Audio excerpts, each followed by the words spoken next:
Apa hukumnya menguburkan mayit menggunakan peti jenazah? Menggunakan peti jenazah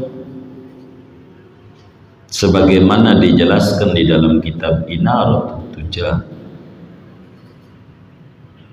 oleh Imam Al-Maliki, asal hukumnya makruh dikubur dengan peti, hukumnya makruh saja. Kenapa makruh?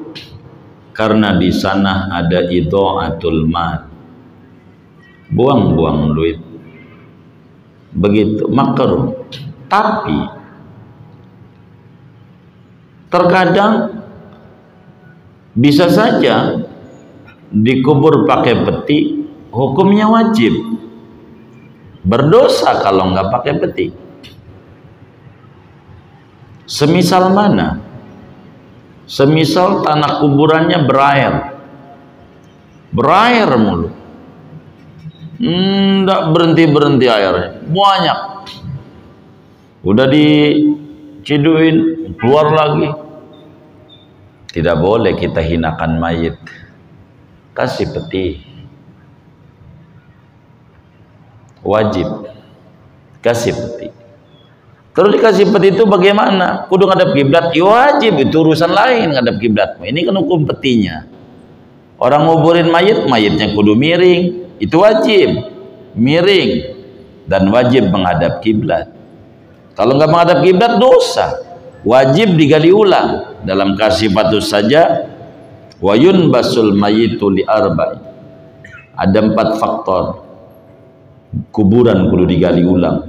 Salah satunya litaujihihi ilal qiblat, karena mayitnya kagak ada ngadep kiblat, kudu dihadapin kiblat, itu gali ulang. Jadi hukum pakai peti ngubur makruh, tapi ada kalanya wajib bila udzur, banjir dan seterusnya. Adapun ngadep kiblat miring itu wajib posisi di petinya. Jadi nggak apa-apa, nggak dosa pakai peti itu, nggak apa-apa, begitu, makruh saja. Sayang kan mahal petinya juga, mahal nggak itu ya? Lumayan buat beli kambing kurban cukup itu. Oh cukup, buat kurban aja lah, nggak ada mah nggak usah begitu, tapi makruh saja. Kalau kita ngelihat orang lain, kita nggak paham kemungkinan apakah jasadnya rusak, kemungkinan pakai peti apakah tanahnya itu kemudian berair, kan kita nggak paham. Kalau cuman melihat, kalau sama orang lain kita nggak bisa menjas karena kita belum lihat sebenarnya. Tapi hukum bila kita mau orang tua kita wafat dikubur pakai peti makruh, begitu, berair wajib, begitu. Itulah hukum pakai peti, kurang lebih demikian. Wallahu a'lam.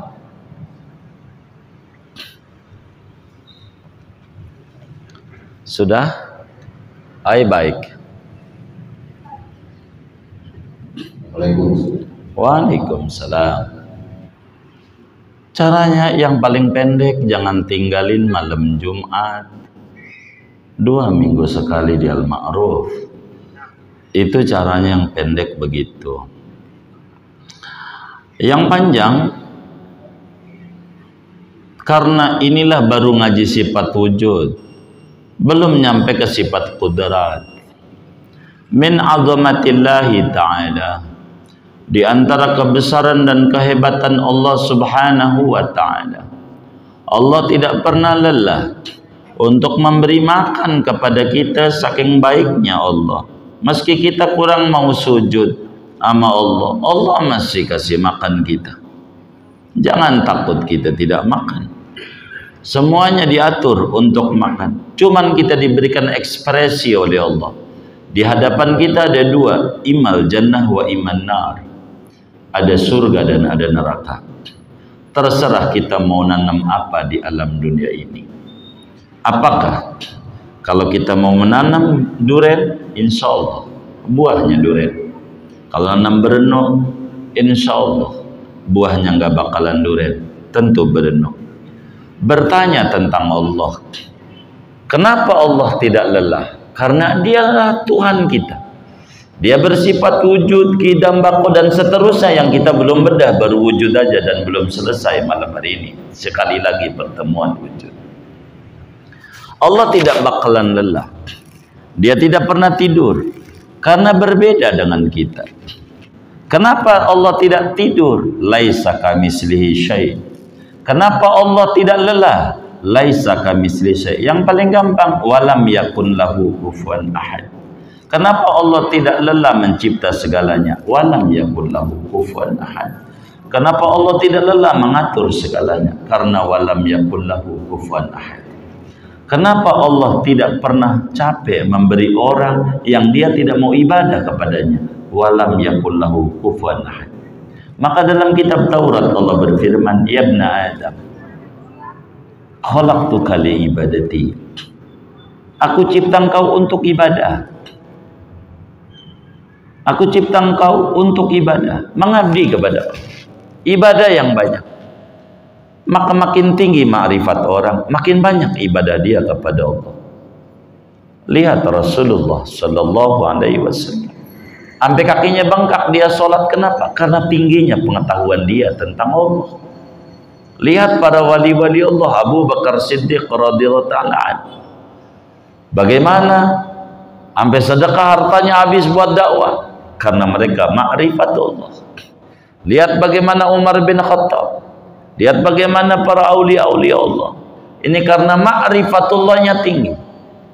Kita tidak bertanya tentang Tuhan karena kita nggak bakalan mampu untuk menjangkaunya. Di dalam hadisul Baihaqi, Rasulullah sallallahu alaihi wasallam bersabda, tafakkaru fi khalqillah wa la tatafakkaru fi dzati fa innakum lan taqdiruhu qadar. Renungi ciptaan Allah. Jangan Anda masuk pada wilayah zat Allah. Anda tidak bisa menjangkau sebagai makhluk. Wa ma utitum minal ilmi illa qalila. Makhluk diberikan ilmu terbatas. Maka ketika kita sadar Allah tidak lelah ngasih makan kita, bagaimana caranya ini? Kudunya kita tidak lelah beribadah kepada Allah dalam berbagai kondisi. Maka diajarkan oleh Rasulullah, sholat nggak bisa diri, duduk. Nggak bisa duduk miring. Nggak bisa miring terlentak. Kenapa? Sebagai isyarat keyakinan Anda bahwa Tuhan tidak lelah. Anda jangan lelah beribadah kepada Allah Subhanahu wa ta'ala. Anda jangan lelah beribadah kepada Allah dalam berbagai kondisi yang ada. Dia tidak wajib nyiptain kita.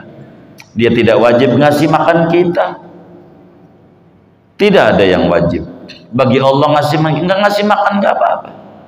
Orang nyiptain kita aja gak wajib.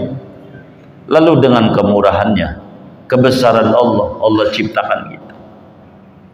Kita kasih akal, kasih hidup, kasih ini. Ini dalam rangka kita mengabdi amal. Bila Allah mencipta langit, mencipta bumi yang gede, ribuan perbandingannya dibanding kita, tidak lelah. Masa iya Allah lelah ngasih makan sesuap sama kita? Jadi bingung buat Allah. Tidak, hasya wa kasa, kalla wa kata. Maka ketika kita paham Allah tidak lelah mengatur segalanya, jangan kita lelah mengatur diri kita untuk patuh kepada Allah dalam segalanya. Sebisa kita harus tunduk sama Allah. Apa yang kita bisa dalam kehidupan kita, dalam serata masyarakat kita. Kita tidak boleh putus hubungan dengan Allah yang tidak lelah mencipta, tidak lelah memberi makan kita. Kita harus dekat dengan Allah Subhanahu wa ta'ala. Harus banyak ibadah kepada Allah Subhanahu wa ta'ala. Harus banyak berzikir mengingat Allah Subhanahu wa ta'ala. Karena Allah tidak pernah lelah dan tidak pernah jemu memberikan kebaikan demi kebaikan kepada kita. Hatta di dalam musibah yang ditimpakan kepada kita, masih banyak kebaikan-kebaikan Allah Subhanahu wa taala yang oleh Imam Ibnu Athaillah dalam hikamnya, man dhanna infikaka lutfihi an qadari fadzalika li usuli nadhari.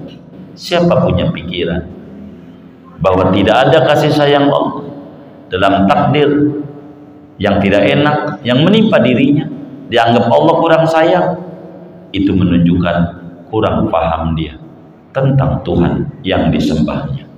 Karena itu kajian tauhid ini insya Allah pelan-pelan kita akan menuju ke sana. Cuman baru satu sifat dari 20. Mudah-mudahan bulan depan tamat, insya Allah begitu. Tapi bulan depan masih wujud lagi ini satu lagi. Iya begitu. Aku dikebut aja bacanya ya, bercepat selesai ya. Dibalik aja dikit-dikit lah, insya Allah.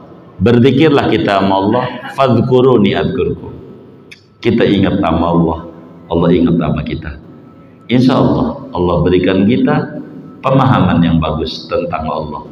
Pelan-pelan kita menuju ke sana biar hidup